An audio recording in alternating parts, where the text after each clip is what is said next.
Envoy Mara Isla stood alone at the center of a chamber designed to diminish the pride of entire species. The hall stretched upward so far that its ceiling vanished into smoke-darkened heights. Suspended lights drifted above like stars trapped in artificial gravity. Against that overwhelming scale, her obsidian-black uniform made her seem insignificant, yet her posture never wavered. Encircling her sat the Council of 12, rulers of empires older than Earth's recorded existence. Some appeared carved from living stone, immobile and ancient. Others were shifting vapor held within armored frames. Several possessed anatomies so alien her thought struggled to comprehend them. Towering above them all loomed Zelth Corvain of the Vark Dominion, a massive crystalline being whose presence warped the air itself. Mara had prepared her entire life for this moment. She had memorized the customs of dozens of species, practiced diplomacy until it became reflex, and carried the expectations of billions into this chamber. Humanity was considered a fledgling civilization, fast evolving, adaptable, and dangerously unpredictable. The Council allowed humans to exist among the stars, but never as equals. That imbalance was why she had come. She lifted her chin and spoke, her voice carrying through the cavernous hall. She acknowledged humanity's youth, their eagerness to learn, their willingness to cooperate. She formally requested entry into the Stellar Compact, shared trade, mutual defense, and representation. Not special treatment. Not guardianship. A seat as equals. Her final words settled into the silence like ash. "We do not arrive to kneel," she said. "We come ready to earn our place." The quiet that followed pressed against her chest. Then Zelth moved. His crystalline form descended, joints chiming like ice under strain. "Your petition has been reviewed," he said, his voice deep enough to tremble the floor. "Your species expands too rapidly. Learns too efficiently. You refuse to accept your assigned position in the cosmic hierarchy." He leaned closer, towering over her. "Your request is denied. Humanity will withdraw to its origin system, abandon all colonies, dismantle its fleets, and accept permanent isolation." Mara's heart raced, but her voice remained steady. "Archon, this ruling is founded on." "Silence," Zelth snapped. "This is judgment, not discussion. Obey, or be erased." Crystal-armored enforcers entered the chamber, weapons glowing with violet light. Mara straightened. "I am a diplomatic envoy. Your own laws." Zelth emitted a grinding sound that might have been laughter.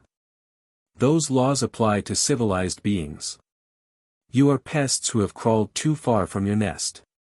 A crystalline spear formed in his grasp. Only then did Mara understand. Negotiation had never been intended. Her fate had been decided before she arrived. Mara thought of her husband, Daniel, waiting for her on Earth. She thought of their daughter, too young to fully understand why her mother had left. Yet she did not plead. She did not beg.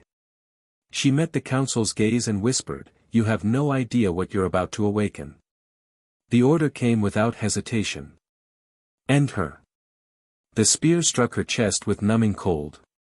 Violet crystal spread across her body like frost over glass. She collapsed onto the pristine floor, her blood staining the white stone. Some counselors looked away. Others watched with detached approval. As her life faded, Mara held on to one truth. Humanity would never kneel. What the Council did not know, what would doom them, was the device embedded at the base of her skull. A quantum observer, invisible to elder species, recorded everything and transmitted it instantly across the stars. 8 billion people watched Mara die. Inside the unified Earth Command Center, leaders stood frozen as the footage replayed. President Naaquaru watched the blade pierce Mara's heart again and again. Her hands trembled once. "They want to know who we are," she said quietly. "We'll show them." She turned to her generals. "Activate the Annihilation Protocol." Across human space, dormant fleets awakened. Warships hidden in the darkness between stars ignited their engines. Weapons disguised as cosmic debris powered on. Humanity had always been underestimated, and they had allowed it. Encouraged it. They had prepared for this moment from the instant they realized they were not alone. Among those watching the recording was Admiral Daniel Ilis. He replayed Mara's death until the image burned behind his eyes. He did not cry. He did not speak. When the president asked, "What do we do now?" his answer was calm and hollow. "We finish what they started." Deep beneath New Geneva, Project Helios was revealed, an arsenal the galaxy never knew existed. Humanity had shown the stars its gentle face. This was the one they had never intended to reveal. Phase 1 was swift and unforgiving. Leadership across the Council's worlds, the architects of Mara's execution, were eliminated before they realized war had begun. Zelth Corvain's closest ally, Zine Val, died mid-speech when a tungsten rod fell from orbit at half the speed of light, erasing his capital in a blinding flash. 17 more strikes followed. Across the galaxy, synchronized attacks crippled shipyards, fuel networks, and communication relays. Humanity's hidden armada surged from the void with precision older empires had long forgotten. The Council had not fought a true war in millennia. Humanity had never stopped preparing. Entire factions collapsed within days. Psychic manipulators found their powers useless against autonomous drones piloted by uploaded human minds. Conquering species watched their fleets shut down by sabotage devices planted decades earlier. Admirals reported progress with heavy hearts. Victory was inevitable, but the cost would leave scars no one could escape. Human commanders did not celebrate destruction. Some, like Admiral Ryan Kale, felt themselves hardening into something unfamiliar.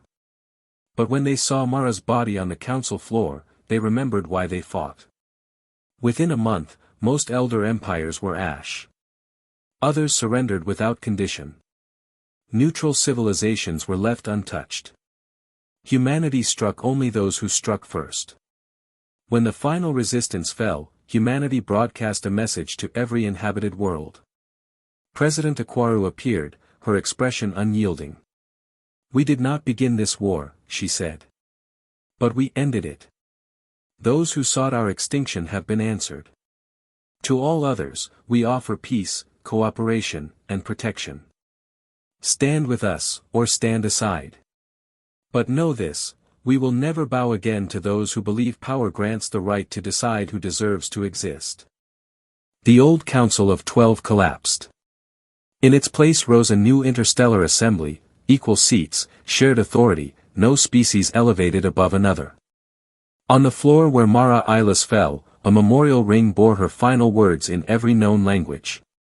Admiral Hull, once responsible for devastating entire systems, now addressed the assembly with a voice worn but steady. He reminded them that humanity had not sought domination, only respect. That the war had been born from arrogance, not ambition. And that the galaxy had been offered something new, cooperation instead of tyranny, justice instead of hierarchy. On Earth, children learned Mara Ilis's name alongside the constellations. Her daughter Mila visited a memorial wall where her mother's smiling face glowed under soft light. She asked if her parents were heroes. Her grandmother answered gently that they had done what was necessary so she could grow up in a galaxy where humanity would never again be called filth. In the quiet garden behind their home, Daniel Ilis watched Mila chase butterflies through summer grass. For the first time in a year, he allowed himself to breathe. The war was over. The galaxy was safe. His daughter laughed, unaware that empires had fallen to protect that sound. And though the stars still burned cold and distant, humanity now stood among them, not as children, not as vermin, but as equals. Survivors shaped by fire. A species that offered peace, met cruelty, and answered with a lesson the galaxy would remember for ages. Never begin a war you cannot survive. And never underestimate humanity.